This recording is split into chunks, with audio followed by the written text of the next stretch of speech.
The flags of the 14 nations taking part in the 1987 Camel Trophy fly from the vehicles that will be home to the intrepid adventurers from 4 continents who are to take on the majesty of Madagascar.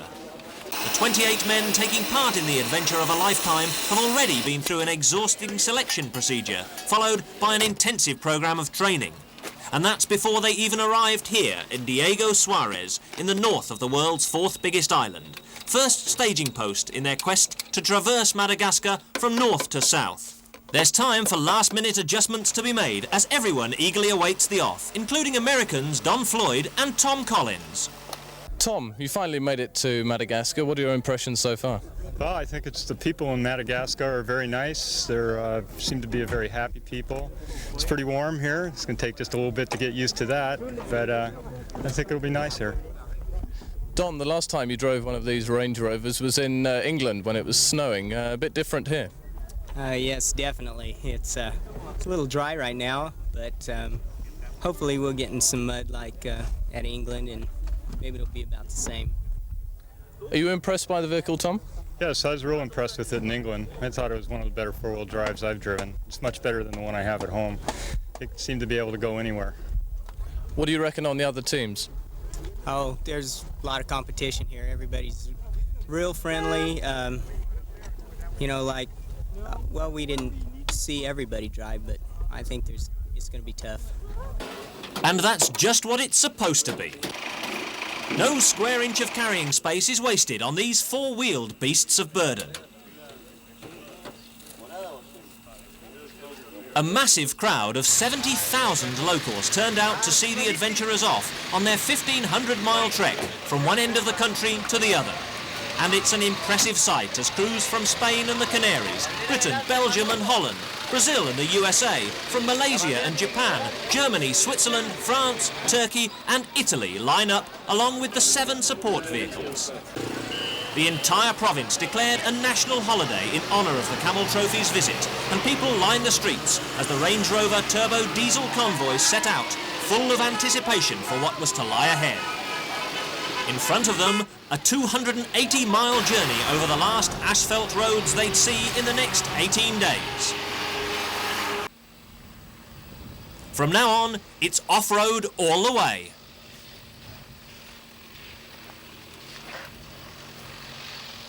The winners of the Camel Trophy will be decided over 7 special tasks to be held at various points on the journey.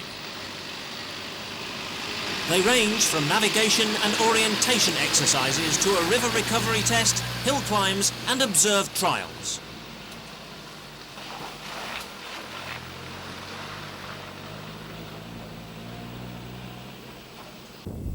But that's all in the future.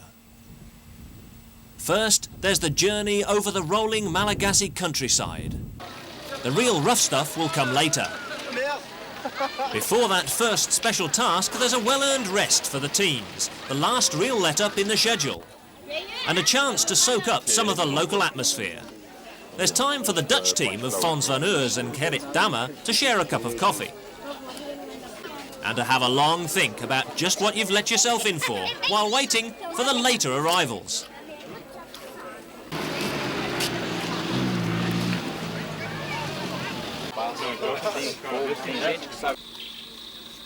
Early morning at Maromandia as the crews prepare for the first special task. They'll go in alphabetical order. That means Belgium first, followed by Brazil, the Canary Islands, France and the Netherlands.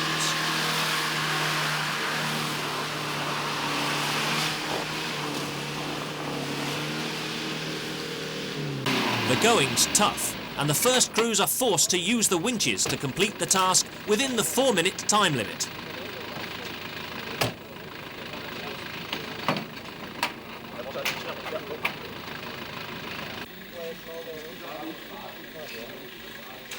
Holland will prove to be the fastest of the winchers.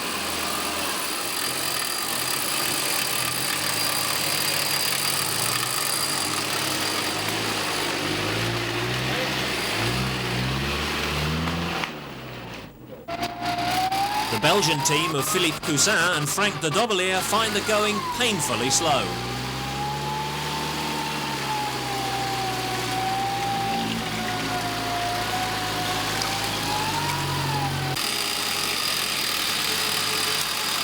while the Brazilians are forced to resort to brute strength.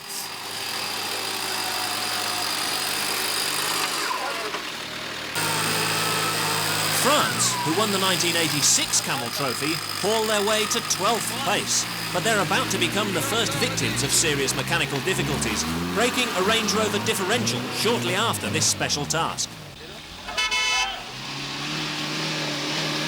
A brave blast through the glutinous mud by Canary Islanders Carlos Penco and Manuel Almeida.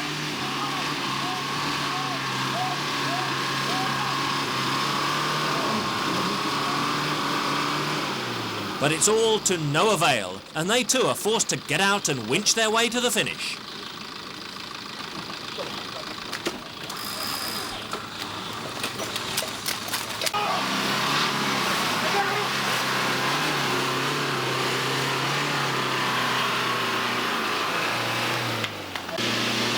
With conditions improving as the task progressed, the Germans proved to be the first to power their way through without having to resort to the winch. Franz Alt and Jürgen Kelber triumphant.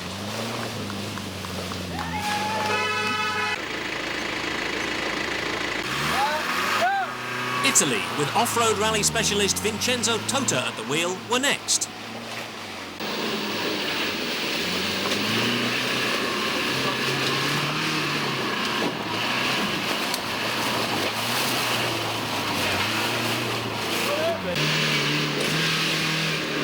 For the Japanese, it was a case of foot down and point forward.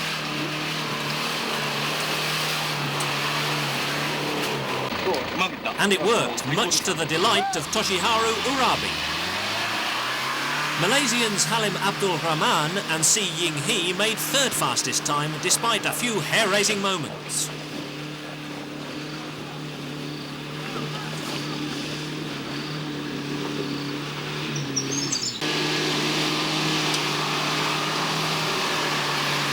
And this is the Spanish team of Jamie Puig and Victor Muntan.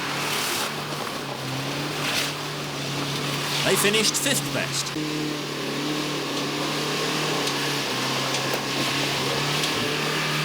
Switzerland, that's Jean-Pierre Falsi and Daniel Nicolier.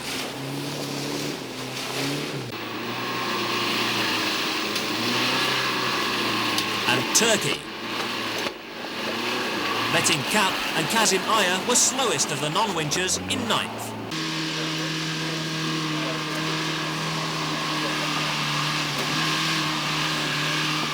But with diesel turbo racing, it was the British team of George B and the oldest man in the event, Ian Chapman, who set the pace and grabbed the first special task win of the 1987 Camel Trophy. The USA were still to come, but they could only manage 4th fastest over the 100-metre course. For Britain then, maximum points, but their good fortune wasn't to stay with them. This was to be their first and last stage win. As the people of Madagascar celebrated 40 years of independence, the Camel Trophy trekkers forged deeper into the mountains and towards some of the most difficult terrain of the entire journey.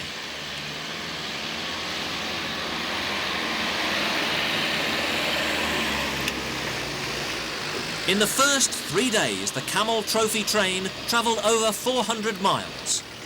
On day 4, it managed a mere 27. The tropical monsoons have only recently passed, and many trails are little more than rivers of liquid mud. Brazilians Gilberto Castro and Paulo Bergamaschi opt for the outside lane in their attempt to bypass a deep mud patch.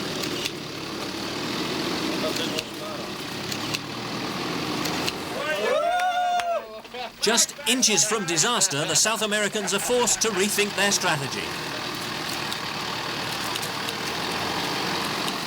But as always with the Camel Trophy, there's help near at hand.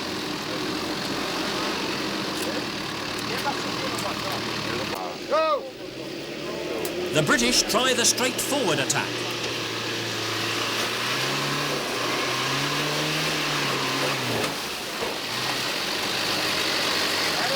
And make it, blazing a trail for those to follow. Malaysia. Then the Canaries find the same tactics to their liking.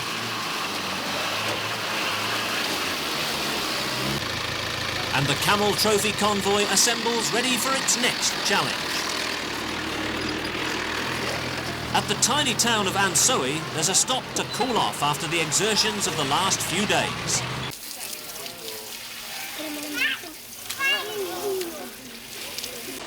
It's been a constant 35 degrees during the long and grueling days. And that's outside. In the cabs themselves, it's been well over 40 degrees. Time to refuel the hard-working Range Rovers as the town goes about its business. That's a sign for the local beer, a terrible temptation for the trekkers, but a clear head's essential for the Camel Trophy.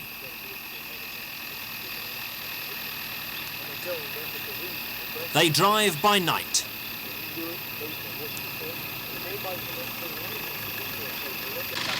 But there's no more welcoming sight than the overnight camp just outside the town,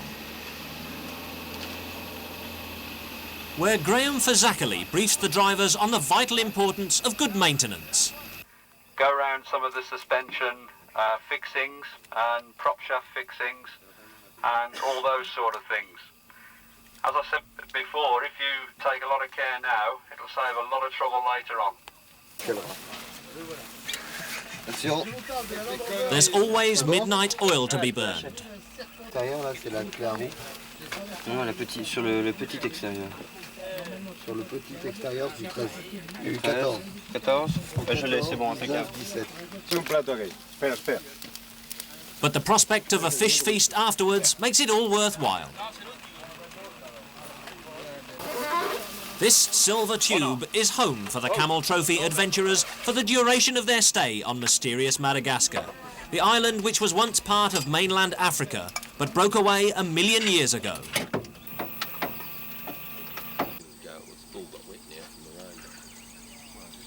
A clear and bright Madagascar dawn. And Camp Camel Trophy prepares to move on.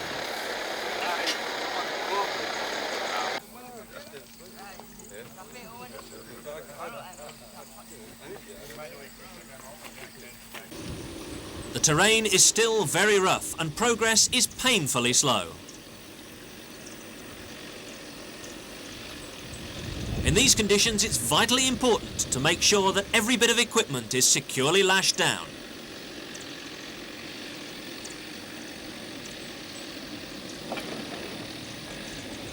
Excuse me, you Dutchman, you seem to have forgotten something.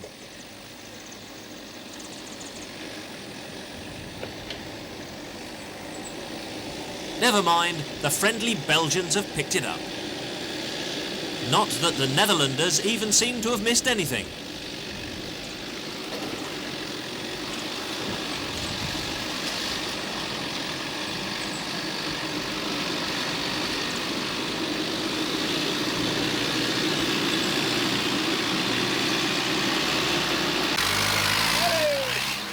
But that spare wheel seems to have a mind of its own.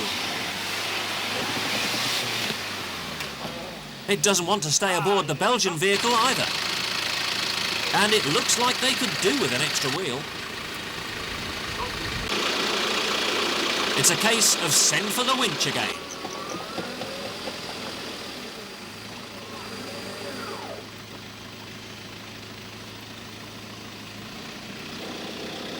Gently does it. Every yard travelled is a hard-fought advance towards the ultimate goal.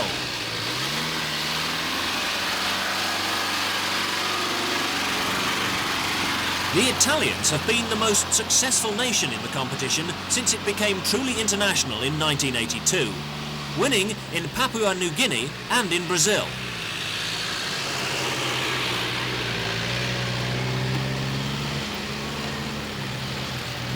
Now they're attempting their third win with the impressive crew of Mauro Miele and Vincenzo Tota. Miele, a former World Championship motocross rider, and Tota, an off-road rally specialist. The second special task is to be a navigation trial, as organiser Chris Drew explains to some of the competitors. If we have 14 ties for first place, that's what we're going to have, because we can't have a rally race. That's not what it is. It's an orientation thing. And 4 hours is the maximum. So you've got plenty of time. Oh, yeah. Everywhere on the route, the villagers are anxious to see just what's going on, and they turn out in their thousands.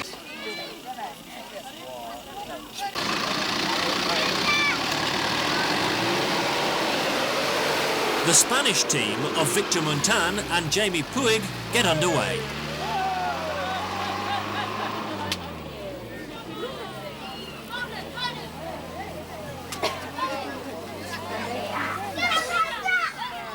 Teams have to navigate their way across country to a predetermined point within the 4-hour time limit.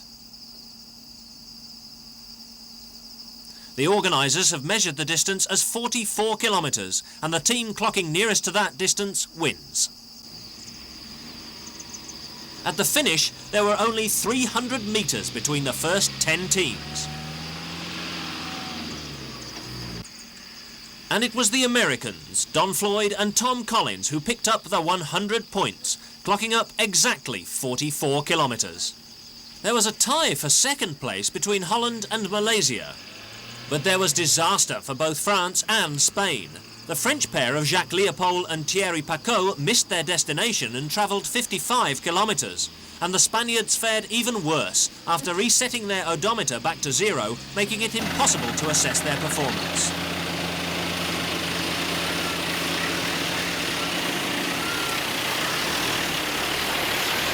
Nothing stops just because it's nightfall.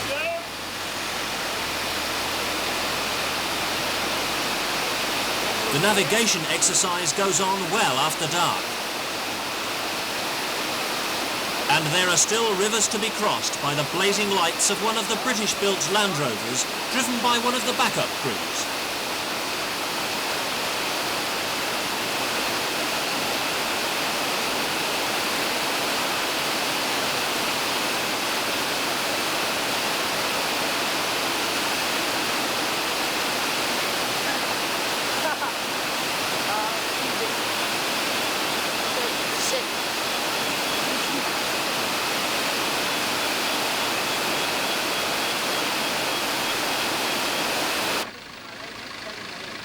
Progress is painfully slow, especially where the road consists of just 2 girders.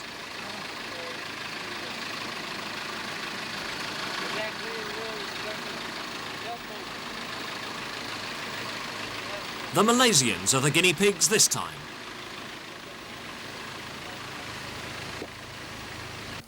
At other times, there's nothing for it but to build your own bridge. First, chop down your tree.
The Camel Trophy safari treks on through the grasslands of central Madagascar.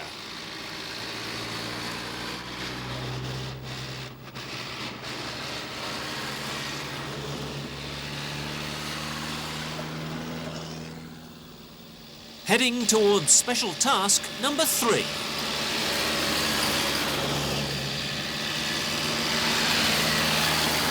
By local standards, this is a motorway. Ah, now we're back to normal.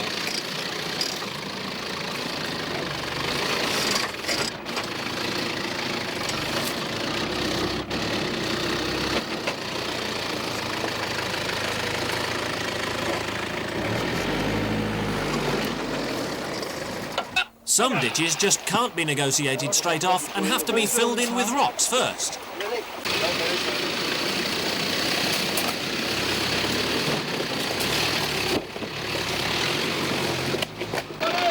Or traversed with the help of a portable steel ramp.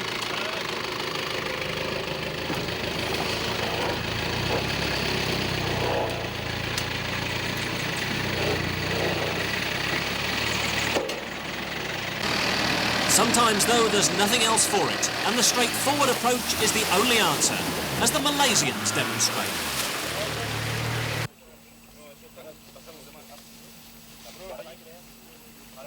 The calm before the battle. It's everything out of the car while all is made ready for the third special test. This time it's an observed trial through a swampy stretch of land that's immediately christened the Bog Hole. 2, 1, go. Canary Islanders Manuel Almeida and Carlos Penco are the unfortunate trailblazers. There's a 5-minute time limit, and the teams travelling the furthest will be judged the winners.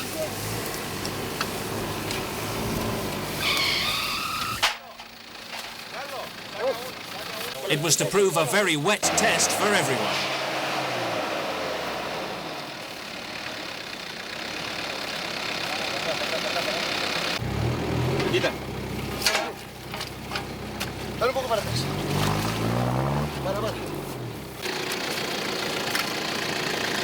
Germans Franz Alt and Jürgen Kelber demonstrate just how it should be done.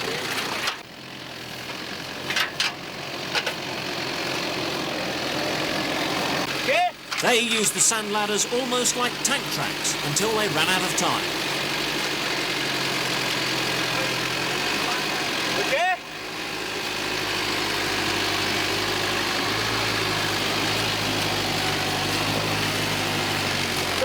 A victory would boost them from 5th overall into the lead. But they were nearly defeated by the clever and resourceful Japanese, Toru Takahashi and Tashiharu Urabi.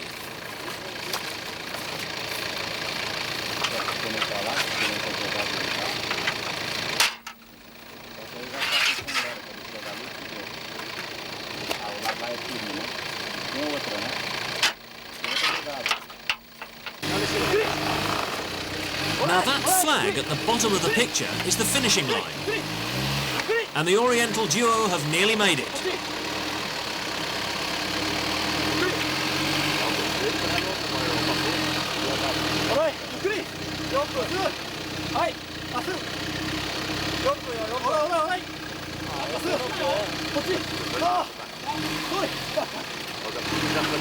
However, they reverse to get a better run at the last few yards, and while they're going backwards, the time runs out.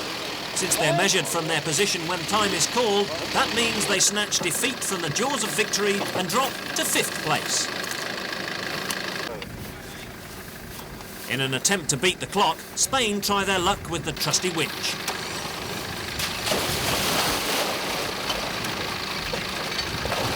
That's even wetter than driving it. They too run out of time, but their efforts are rewarded with 2nd place.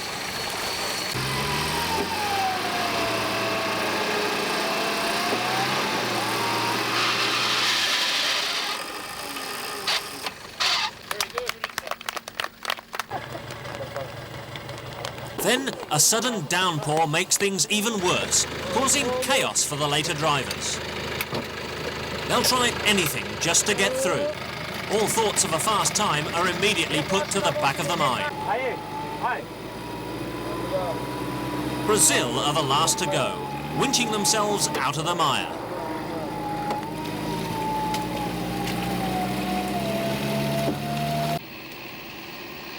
Then it's off once more into the jungle of Madagascar, a land full of mystery and danger, where it's man and machine against the awesome power of nature.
The Malaysians, in 5th overall after 3 special tasks, attempt a slippery river crossing. Sometimes even 4-wheel drive just isn't enough. And Halim Abdul Rahman and Si Ying Hee are forced to unleash the trusty winch once more.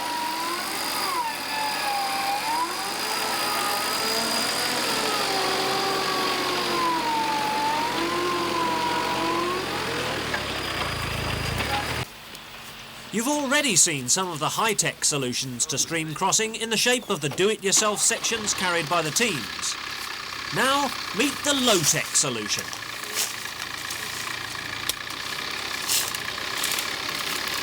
The Camel Trophy trekkers doubted whether any powered vehicle had ever been across this masterpiece of primitive wooden engineering.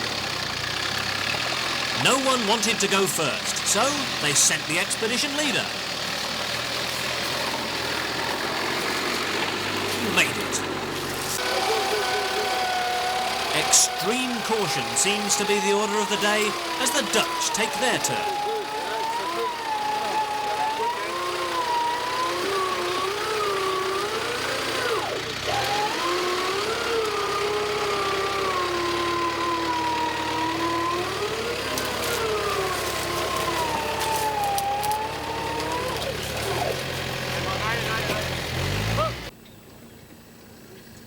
The convoy is nearing the end of the most difficult section of terrain on their entire journey.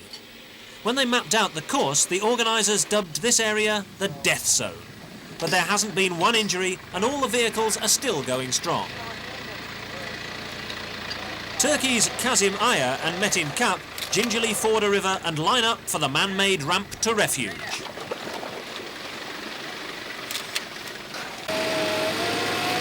Is it a fish? Is it a submarine? No, it's Super Range Rover just getting on with the job.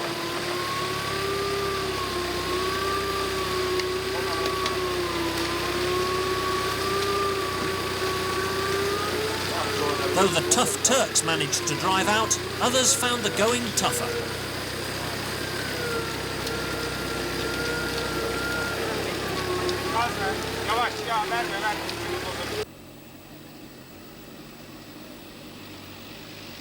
The French, last year's winners but lying only 11th overall, make the laborious climb out of a valley.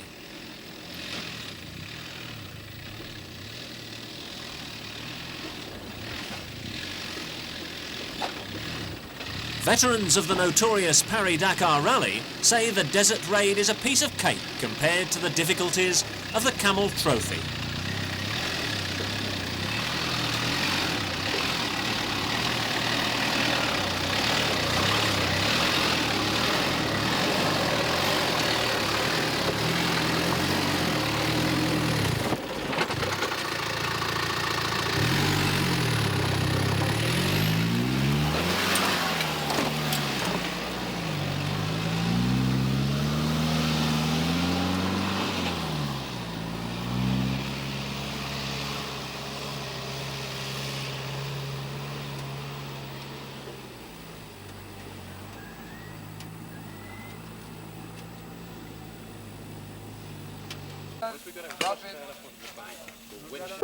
If the rivers are too wide or too deep to drive through, there's always a bridge to be built. For some, that's an excuse to cool off in the water.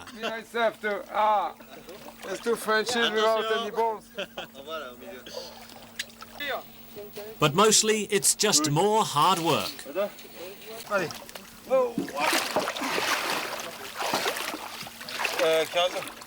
Crews scavenge the countryside for materials to help improvise yet another do-it-yourself crossing point. It's amazing what you can do with a few local timbers and a couple of prefabricated sections.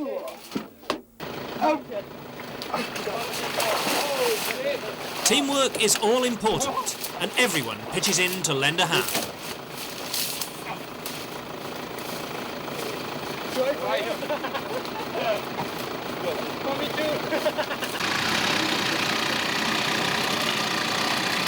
The Turks are the first to inch their way over.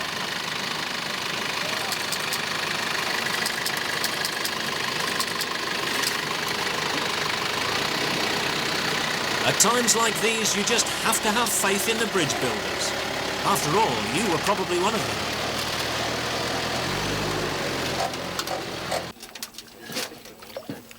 This might be a bit high. There's still more work to be done. Fine-tuning before the rest make it across.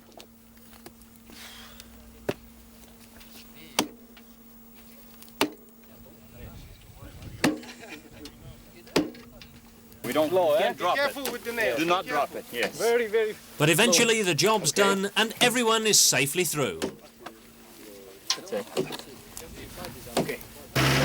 As well as the 14 participating cars, there are 7 extra vehicles on the Camel Trophy, including the medical truck with Dr. Roland Collet in charge. This is definitely a case of doctor in trouble. With his Land Rover stuck fast, the good doctor needs a double winch to get free. One from the front and another sideways winch to prevent the vehicle tipping over.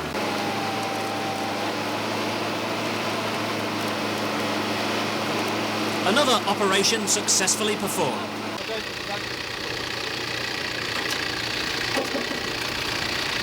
One more river to cross. This time it's the Japanese who are pioneers making the first crossing.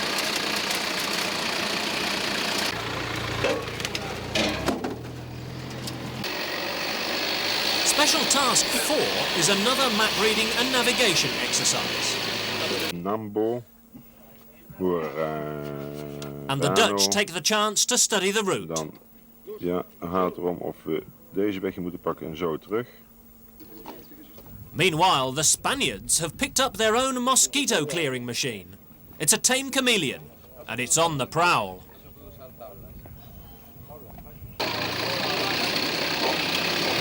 This time, the teams have to negotiate their way around a swamp without using winches or ladders, all within a time limit of 2 hours. The Italians look confident and eventually tie for third place with Holland and the United Kingdom.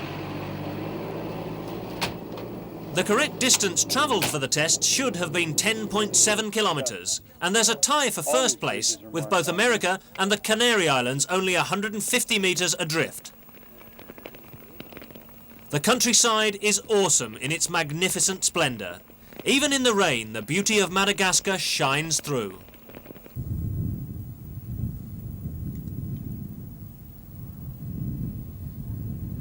Our intrepid adventurers roll onwards over the green and verdant plains.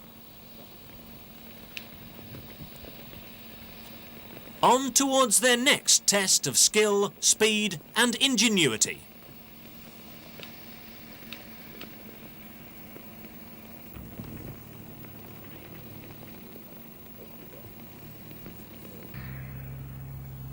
The hill climb. All right, the objective is to go up to this hill over there, and the arrival is on the left of this car. You will see a flag, and you don't have to stop, you got to go through it, and they will take the time over there. Then in this time limit of 7 minutes will be ranked last. How are you going to attempt this next one? Well, what we thought we'd do is something different. We thought we'd start here and maybe just drive straight up the hill. Well, we haven't got the full rules yet, so we'll have to nitpick over what's got to be done. As soon as we find out what's got to be done, we're away. But you're enjoying it so far? Yeah. Oh, magic, great. magic. Yeah, really good. So it can only get better from what we've heard. Beats the hell out of the office. Yeah.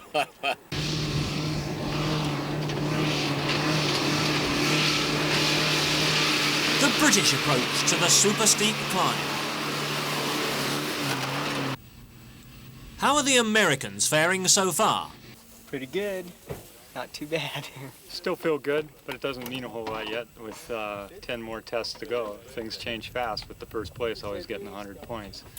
So we just have to see what happens. Yep. We've got a special test going on now, a hill climb. How are you going to attempt that? Oh, I have no idea until I get there. Pedal to the metal. Yeah, that's just about it. I don't know what we're going to have to do exactly, but we'll feel it out.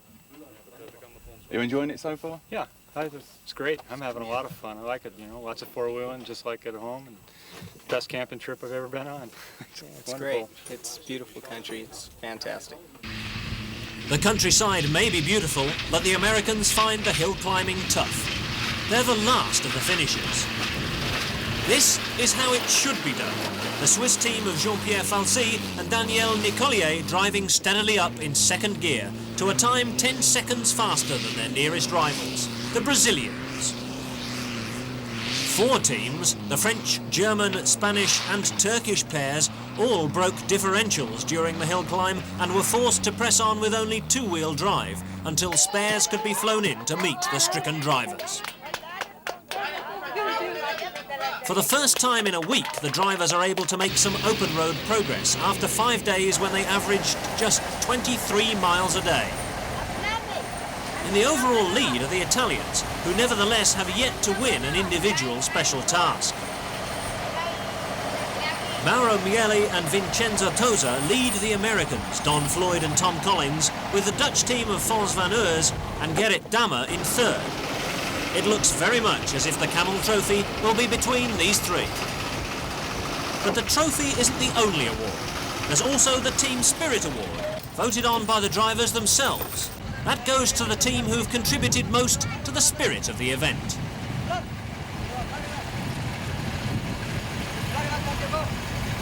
As the teams approach the east coast, the rivers become too wide for even their bridge-building skills to be of any help. The chance for a rare moment of rest as the leisurely pontoon ferry makes the crossing.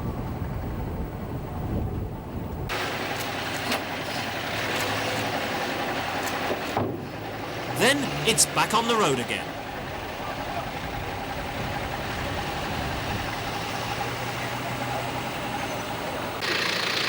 The wide river crossings result in a delay of nearly 3 days, so the driving goes on late into the night in order to make up for lost time.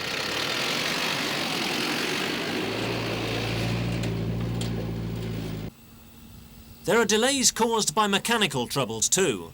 The British teamsters Ian Chapman and George B lose a lot of time when their Range Rover breaks a gear linkage.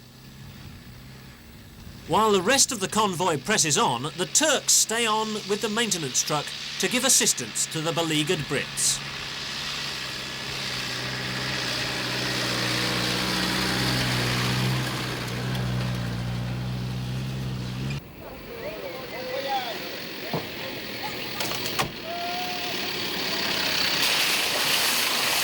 But for the moment, the Britons press on, unaware of what the future holds for them.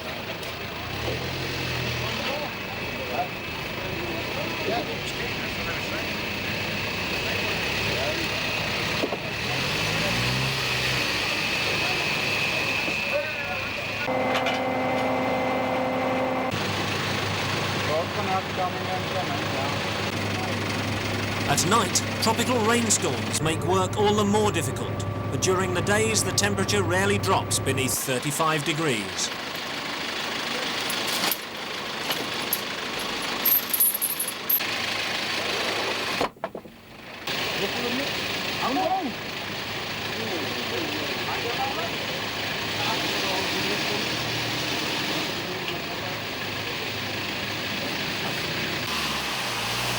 During the monsoons, which ended only 2 weeks before the trophy train passed through, these trails are simply impassable.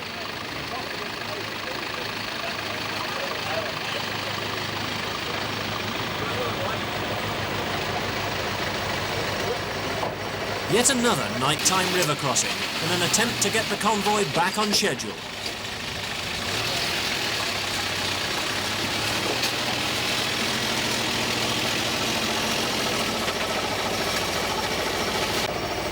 They've already passed the 1,000-mile mark, and there's still some way to go. Ahead, 2 more special stages, and some of the most tricky terrain on the trip. They haven't yet waved goodbye to the hard going.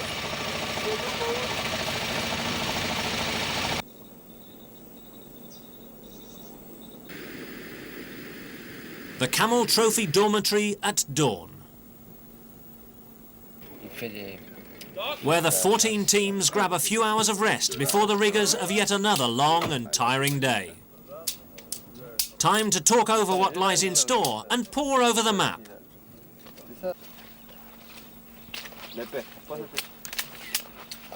This time there's no ferry, so the Camel Trophy trekkers have no alternative but to find their own.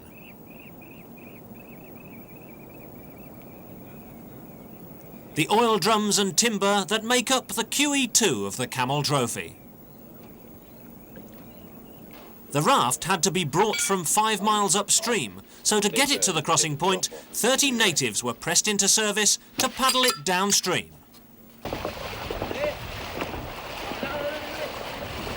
No vehicles had crossed the river here in 30 years.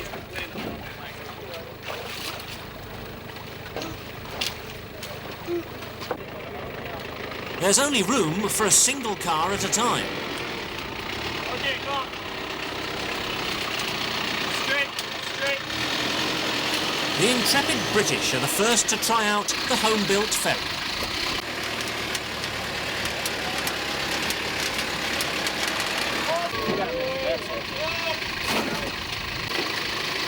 Each crossing would take an hour and a half. Wait here. George, come forward a little bit now. And with 21 cars to get over the water, that's an awful long time.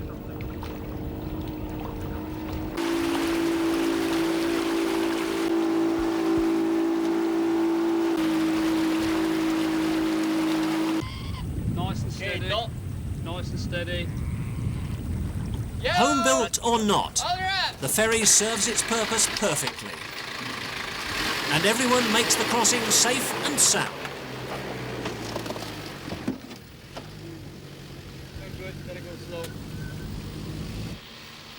The Camel Trophy teams truck on towards Ampe on the east coast, venue for the 6th special test of the event.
After taking so much trouble to cross rivers safely, the 14 Range Rovers are now stuck deliberately in one.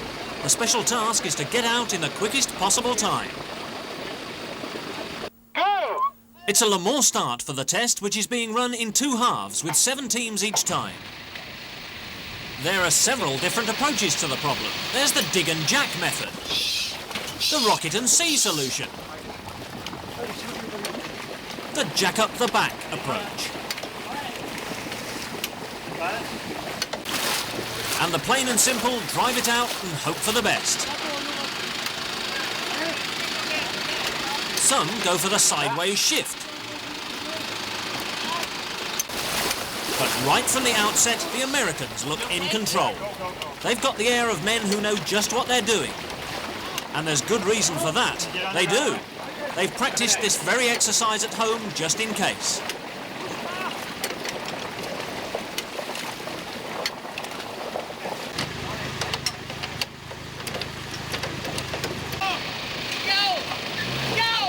And their preparation pays off. They're the first past the finish post,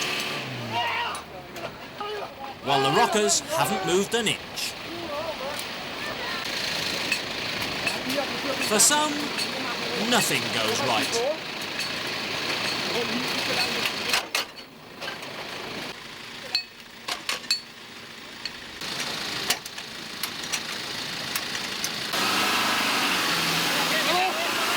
The Canary Islanders finally get results. They're second in the heat, but nearly 7 minutes behind the victorious Americans. Excuse me, you seem to have lost that wheel again. Hey? Yeah, well, the bloody shovels is going down and down. The British are left in the drink. But they finally try winching out.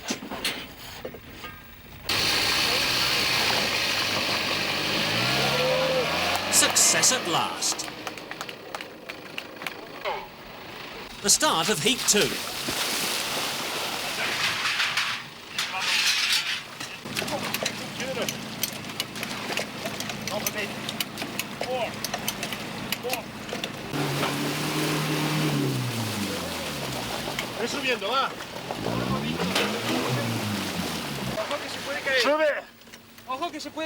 This time, it's the Spaniards who look as if they know what they're about.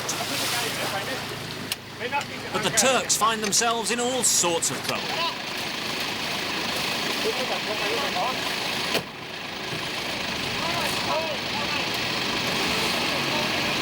Using exactly the same method as the Americans, the Spaniards are second, but nearly 4 minutes behind their transatlantic rivals. Belgium's Philippe Coussin and Frank de Dobbelier are second in the heat and take third place on the test. Now this is not the recommended approach. In fact, it's a bit of a drag. The Turkish team run out of time and are placed last, and they're still trying to finish as Dutch teamster Gerrit Dammer takes the opportunity to cool off. With the Americans now back in the lead overall, it's straight on to special task number 7, the final water negotiation test. only 100 yards from the previous stage. The Dutch are the first through and approach it cautiously.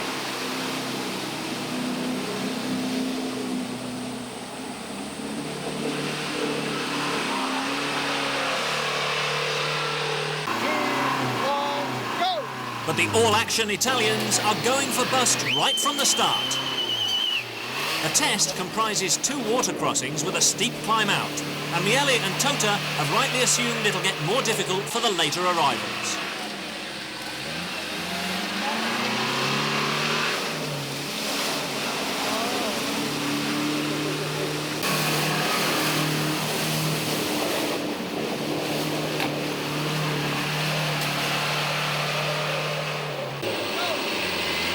The Japanese adopt the same tactics.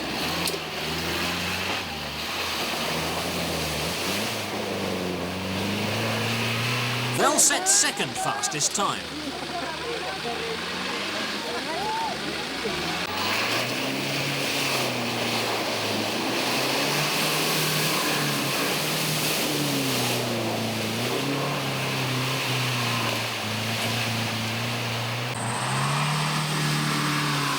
But then the trouble starts. The Brazilians are among those who have to winch out. They still manage a respectable time, fastest of the winchers and 6th fastest overall. But for those who follow, the conditions get worse and worse. America finish 8th and see their lead disappear. So for the 3rd time in 6 years, the Italians win the Camel Trophy. The Americans take 2nd place and the Dutch finish in 3rd. Now, the special tests may be over, but there are 4 days of driving to be completed before the finish at the southern tip of the island, Cape Saint-Marie. And the roads ahead are some of the most muddy and meddlesome that the Camel Trophy convoy has yet encountered. There's no let-up in the grueling schedule. Some drivers cope better than others.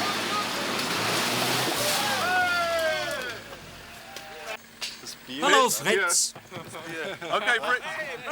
The intrepid German cameraman is obviously better at driving an Ariflex than a Land Rover. Did you capture that on film? It's out with the winch and everyone lends a hand to get the show back on the road. We're gonna push, push. Okay.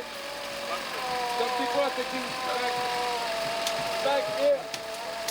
Les gars, avance. Pas du cuidado. Okay.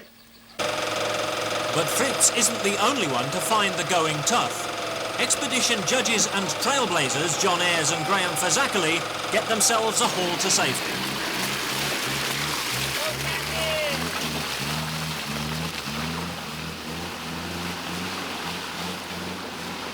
This is the sort of country that epitomises the Camel Trophy.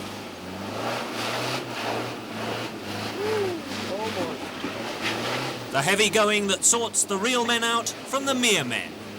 The terrific drivers from the simply very good.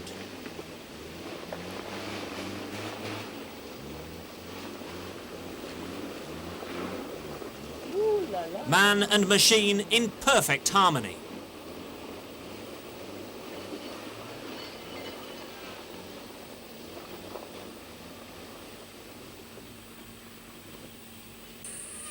It took a complete day to get the entire 21-car trophy wagon train along this 300-yard stretch of road.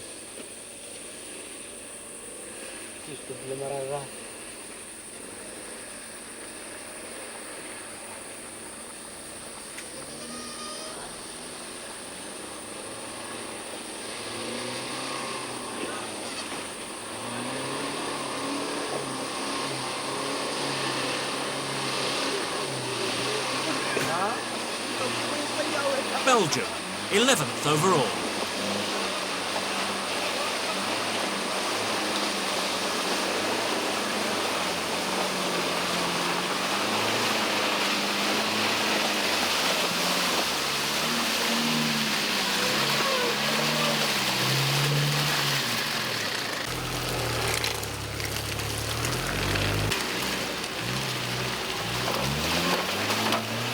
and Turkey's Kazim Aya and Metin Kap.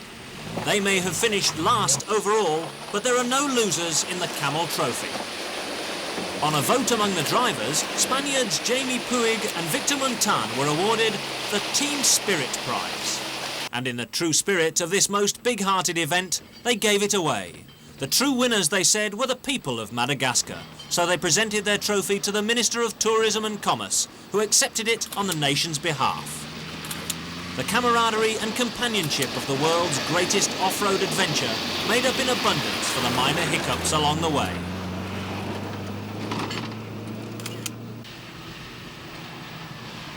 It's best left to the teams themselves to sum up the unique experience that is the Camel Trophy.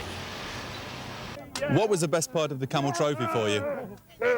I think the best part was getting through those obstacles, which you wouldn't even dare to look at if you were on your own. And that working together, building bridges, going through swamps, lakes, sometimes forests, opening our own roads, that was great. I think just traveling through the country and meeting all the nice people. And the people in Madagascar are extremely friendly. They loved it when the Camel Circus came to town. Best part of the trip, and that's what the Camel Trophy is about as far as I'm concerned. It's team spirit, working together and having a good time, plus getting the vehicles safely from, as in this case, from the north and south of the island. I think the Camel Trophy is an adventure that you can do it only once a time in a life. Yeah, that's it. Yeah. It had been a very good experience, and I think that we remember this for all the life. And what are you going to tell your friends when you get back home? Oh, Camel Trophy is wonderful.